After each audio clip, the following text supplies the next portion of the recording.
The arrival of Captain Zara. Captain Zara Korthak stepped off the transport vessel and onto Earth's surface with the confidence of a predator entering a den of prey. Her massive frame cast a shadow across the landing pad as morning sunlight reflected off her natural armor-like scales. At 9 feet tall and weighing nearly 800 pounds of pure muscle, she represented the peak of draconian military evolution. Her people had conquered 17 star systems through sheer physical dominance, and Zara herself had never met a being that could match her in single combat. The diplomatic exchange program between the Draconian Empire and the Terran Federation was meant to foster understanding between their species. Zara viewed it differently. This was an opportunity to study human military tactics and report back on their weaknesses. The humans were small, soft creatures who had somehow managed to establish a presence in several systems, despite their obvious physical limitations. Understanding their methods would help the Empire plan for future territorial expansion. Colonel Sarah Chen waited at the academy gates, a woman barely reaching Zara's chest, even when standing straight. Her graying hair was pulled back in a regulation bun, and her uniform bore the scars of long service. When she extended her hand in greeting, Zara noted how fragile the human fingers looked compared to her own clawed appendages. "Welcome to Phoenix Military Institute, Captain Korthak," Chen said with genuine warmth. "We're honored to have a warrior of your reputation train with us." Zara inclined her head slightly, the gesture barely concealing her amusement. "I am curious to observe human military methods, Colonel. My people have heard interesting reports about your species' approach to warfare." The academy sprawled across several hundred acres of Arizona desert, its buildings designed to withstand both natural disasters and enemy attacks. As they walked through the complex, Chen explained the institution's history and mission. Zara listened politely while internally cataloging what she perceived as design flaws and defensive weaknesses, first impressions and easy victories. The first week confirmed Zara's expectations. During physical training sessions, she watched human cadets struggle with exercises that would be considered warm-ups in draconian military schools. Their muscles strained against weights that Zara could lift with one arm. Their endurance runs left them gasping and sweating while she barely felt winded. When invited to demonstrate her capabilities, Zara easily outperformed every human in the academy. She lifted weights that required 3 humans working together to move. She ran obstacle courses in half the time of the fastest human cadet. During marksmanship training, her natural steadiness and enhanced vision allowed her to achieve perfect scores with weapons she had never used before. The human cadets watched her performances with a mixture of awe and resignation. Several instructors shook their heads and made notes on their tablets. Zara felt a familiar surge of pride. This was how things should be. The strong dominated the weak through natural superiority. However, something began to nag at her during those first days. Despite being thoroughly outclassed in every physical metric, the human cadets continued their training with the same intensity as before. They didn't request transfers or demand easier standards. They simply adapted their techniques and pushed themselves harder. Cadet Maria Santos particularly puzzled Zara. The young woman stood barely 5 feet tall and weighed perhaps a tenth of what Zara did. During combat training, Zara could literally pick Maria up with one hand. Yet Maria never backed down from any challenge, never asked for special consideration, never showed the deference that weaker beings typically displayed toward their superiors. The persistence paradox. During the second week, Zara began observing more carefully. She noticed that when human cadets failed an exercise, they didn't simply accept defeat and move on as draconian warriors would. Instead, they analyzed their failure, modified their approach, and attempted the task again, and again, and again.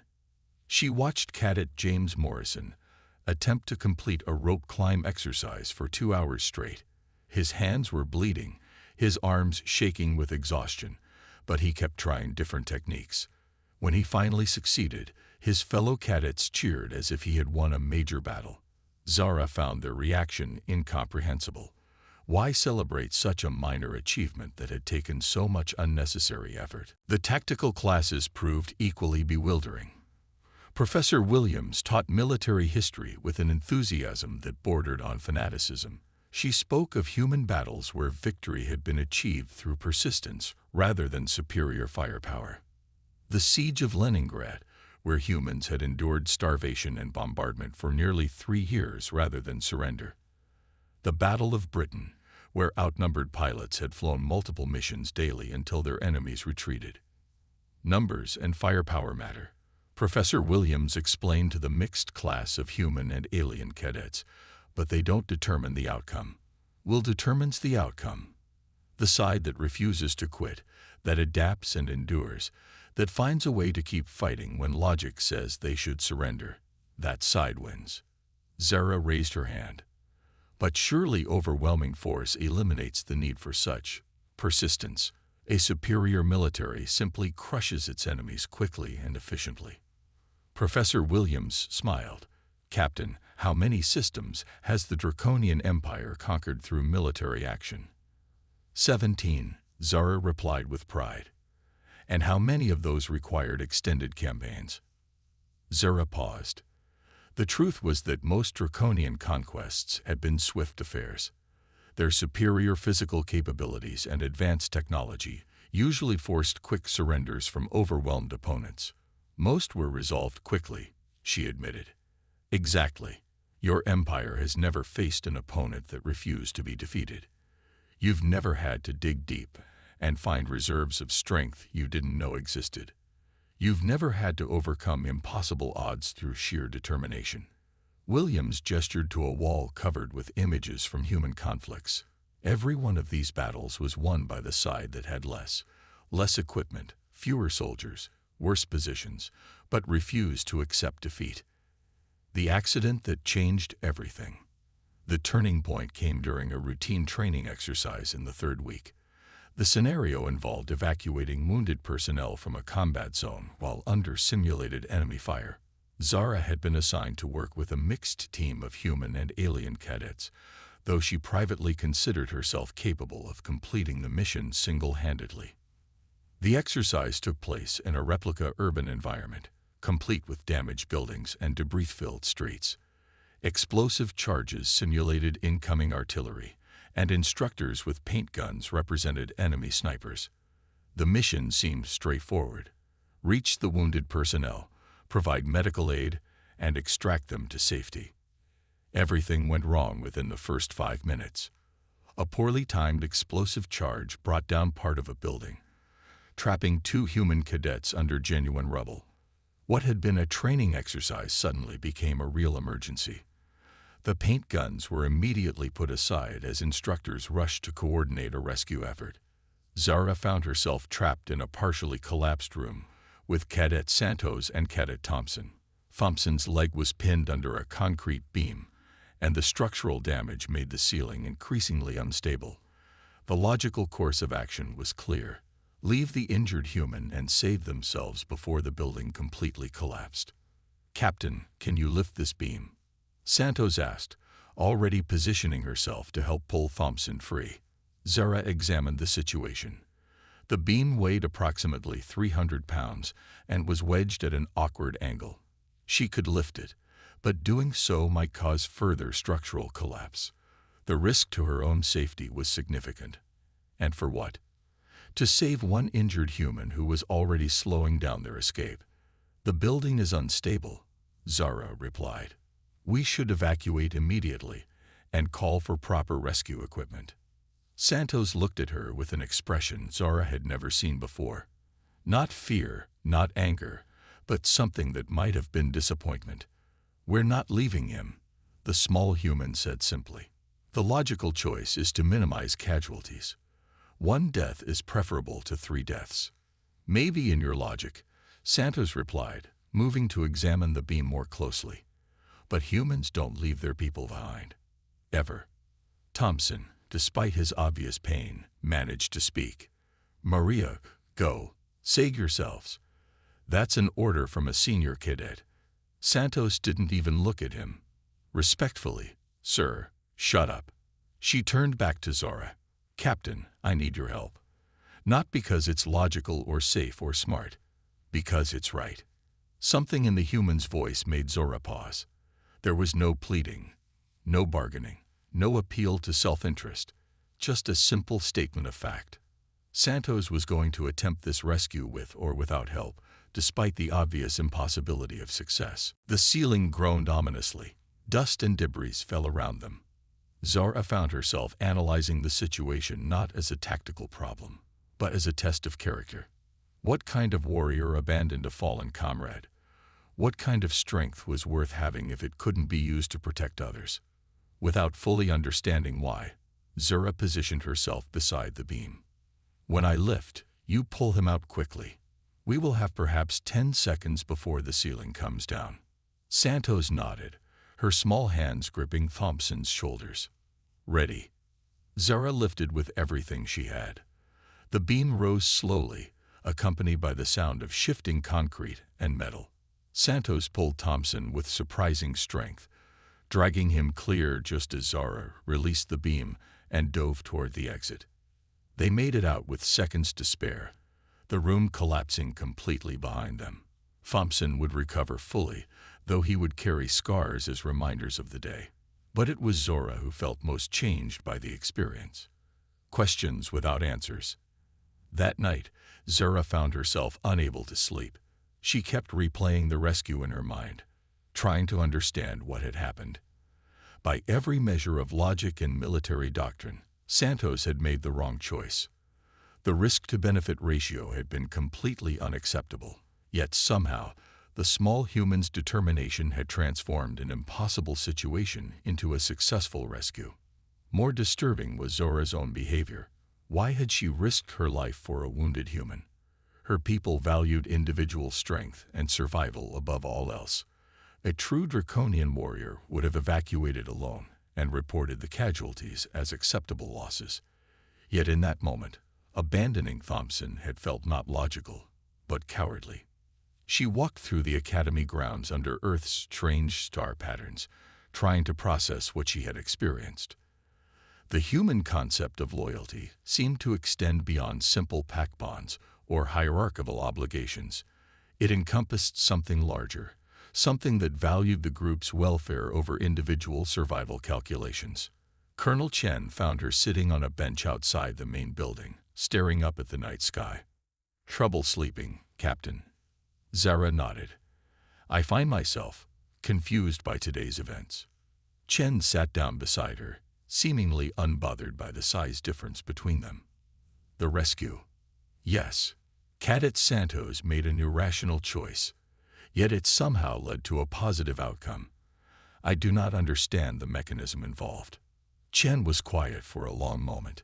"Captain, what makes a warrior strong in draconian society? Physical capability, combat skill, the ability to defeat enemies and claim territory. And what happens to draconian warriors who can no longer fight? The injured, the old, the weak." Zara hesitated. The answer was uncomfortable but honest. "They are set aside. They receive basic care but are no longer considered active members of the warrior class. So strength, in your society, is something you have until you don't. It's a resource that can be depleted." "Yes." Chen pointed up at the stars. "Humans see strength differently. We think strength grows when it's shared, when it's used to lift others up instead of just to tear enemies down. Maria Santos didn't become weaker by risking herself for Thompson. She became stronger. And so did you." Zara felt something shift inside her chest, a crack in a worldview that had seemed unshakable just hours before. "I do not understand." "You will," Chen said gently. "That's why you're here. Not to learn our tactics or study our weaknesses, to discover what real strength looks like." As the colonel walked back toward the building, Zara remained on the bench, staring at the alien stars and wondering what other surprises the remaining weeks would bring. The human spirit unveiled. Beyond physical limits, the fourth week brought advanced survival training, and with it, Zora's first real glimpse into the depths of human determination. The exercise dropped mixed teams of cadets into the Sonoran Desert with minimal supplies and a simple objective: survive for 7 days while completing a series of navigation and reconnaissance tasks. Zorat expected this to be another easy demonstration of draconian superiority. Her people had evolved on a harsh world where survival skills were instinctive. Her enhanced metabolism allowed her to go days without food, and her scaled skin provided natural protection against extreme temperatures. The desert should have been a comfortable environment for her. The human cadets had different plans. Within hours of being dropped off, they had organized themselves into an efficient survival unit. Cadet Santos, despite her small size, proved to have an encyclopedic knowledge of desert plants and water sources. Cadet Morrison, whose earlier struggles with rope climbing had seemed so pathetic to Zara, demonstrated an intuitive understanding of weather patterns and navigation. But it was their collective approach that truly astonished her. Where draconian warriors would compete for the best shelter spots and hoard resources for individual use, the humans automatically shared everything. They established a watch rotation that ensured everyone got adequate rest. They pooled their knowledge to identify edible plants and safe water sources. They worked together to construct shelter that protected the entire group rather than just the strongest individuals. On the third day, Cadet Lee twisted his ankle severely during a reconnaissance mission. Zara expected him to be left behind while the others continued. This was standard practice in draconian military exercises. Instead, the humans modified their entire operation around Lee's injury. They constructed a stretcher and took turns carrying him. They adjusted their pace and route to accommodate his limitations. They never once suggested abandoning him or completing the mission without him. "This is inefficient," Zara observed to Santos as they made camp that evening. "Your mission parameters would be easier to achieve without the injured member." Santos looked at her with that same expression of disappointment Zara had seen during the rescue. "Captain, do you know what makes humans different from every other species in the galaxy?" "Your physical weakness," Zara suggested, though she was beginning to suspect this wasn't the answer Santos wanted. "Our refusal to accept that anyone is expendable," Santos replied. "Every other species we've encountered has some version of acceptable losses in their military doctrine. Some threshold where individual lives become numbers on a tactical display. Humans don't work that way." That night, Zara lay under the desert stars and listened to the humans tell stories around their small fire. They spoke of historical figures who had achieved impossible things through determination rather than superior capability. A woman named Malala who had continued fighting for education despite assassination attempts. A man named Mandela who had maintained hope and dignity through decades of imprisonment. Scientists who had spent lifetimes working on problems that might not be solved in their generation. The stories had a common theme: humans who had faced overwhelming obstacles and chosen to persist rather than surrender. What struck Zora most deeply was that these weren't stories of individual glory or conquest. They were stories of people who had endured suffering to benefit others, who had sacrificed personal comfort to advance collective goals. The strategy of the impossible. The fifth week introduced advanced tactical simulations, and here Zara expected to finally see human limitations exposed. Military strategy was a quantifiable science. Superior numbers, better equipment, and more capable personnel should produce predictable outcomes. The simulations would surely demonstrate the futility of human persistence when faced with overwhelming force.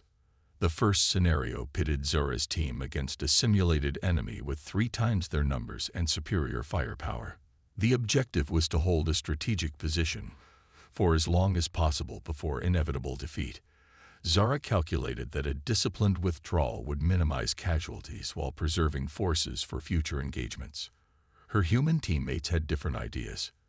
"We're not withdrawing," announced Cadet Rodriguez, who had been designated team leader for this exercise. "We're going to win." Zara stared at her. The mathematical probability of victory is essentially 0. Tactical doctrine clearly indicates. "Screw tactical doctrine," Rodriguez interrupted. Humans have been winning impossible battles for thousands of years. We're not going to start losing now just because some computer says we should. What followed was unlike anything in Zora's military education. Instead of following established strategic principles, the humans improvised with chaotic creativity. They used the environment in ways no tactical manual would suggest. They employed psychological warfare techniques that seemed to border on insanity. They coordinated complex maneuvers through intuition and split-second communication that defied normal command structures. Most importantly, they refused to accept that any position was truly hopeless. When their primary defensive line was overrun, they fell back to secondary positions and kept fighting. When ammunition ran low, they salvaged equipment from disabled enemies. When their communications were jammed, they developed hand signals and coordinated through pure combat instinct. The simulation lasted 18 hours. By all rights, it should have ended in defeat within the first 2 hours. Instead, Zora found herself part of a force that had not only held their ground, but had actually begun pushing back against superior numbers. The enemy AI, programmed with conventional tactical responses, couldn't adapt to the humans' unconventional approach. When the exercise finally ended in victory, Zara sat in stunned silence while her teammates celebrated. She had witnessed something that contradicted everything she understood about warfare. The humans had achieved victory not through superior capability, but through absolute refusal to accept defeat, personal connections, and deeper understanding. During the 6th week, Zara began spending her free time with the human cadets rather than in solitary study, as was her usual practice. She found herself drawn to their informal gatherings, their casual conversations, their strange habit of sharing personal stories and experiences. It was during one of these sessions that she learned about Maria Santos' background. The small woman who had seemed so unremarkable physically came from a family of 5 generations of military service. Her great-grandfather had stormed the beaches of Normandy. Her grandmother had served as a combat medic in Vietnam. Her father had been a special forces operator who had died in action when Maria was 12 years old. "That's when I knew I wanted to serve," Maria explained quietly. "Not for revenge or glory or anything like that, but because someone has to stand between the darkness and the people who can't protect themselves. Someone has to be willing to pay the price for everyone else's safety." Zara found herself sharing details of her own background, something she had never done with non-draconian personnel. She spoke of her world's rigid hierarchy, where strength determined social position, and the weak existed only at the sufferance of the strong. She described military campaigns where victory was measured purely in terms of conquered territory and subjugated populations. "Sounds lonely," observed Cadet Thompson, who had fully recovered from his injuries during the training accident. The comment surprised Zora. "Lonely? I am a decorated warrior of the Draconian Empire. I command respect and fear across 17 star systems."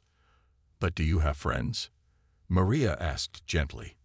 "People who care about you as a person, not just as a weapon or a symbol of power." Zara started to respond with pride about her military accomplishments, then stopped. The truth was that she had no relationships that weren't based on hierarchy or utility.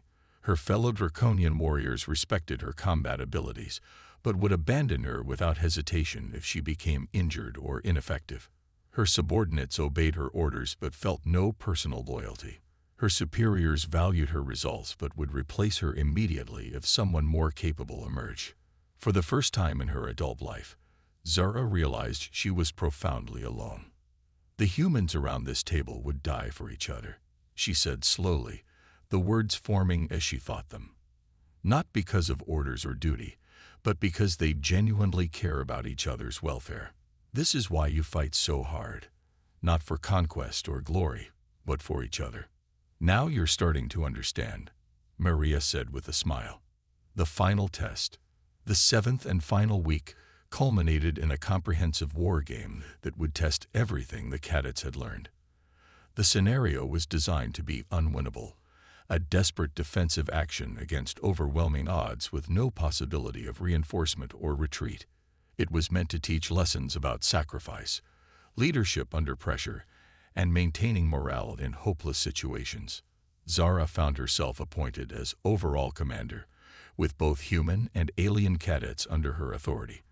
The opposing force was composed of academy instructors using advanced equipment and superior numbers.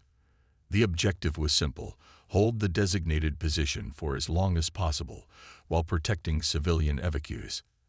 As she studied the tactical situation, Zara realized this was exactly the kind of scenario where draconian doctrine would call for calculated losses and strategic withdrawals. The optimal approach would be to sacrifice the weaker units while preserving the strongest forces for a final defensive line. But looking at the faces of her human subordinates, Zara found she couldn't bring herself to follow that doctrine.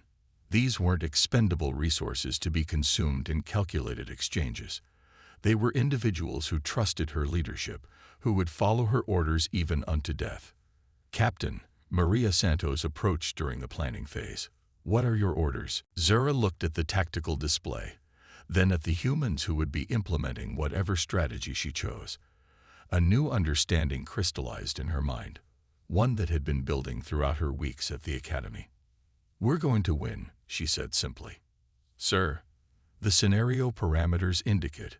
"Forget the parameters," Zara interrupted, unconsciously echoing Rodriguez's words from the previous week. "Forget the odds. Forget conventional doctrine. We're going to find a way to protect those civilians and hold this position, and we're going to do it without losing a single member of our team." The plan that emerged from the subsequent planning session was unlike anything Zara had ever conceived. It relied not on superior firepower or tactical advantages, but on the uniquely human characteristics she had observed over the past weeks.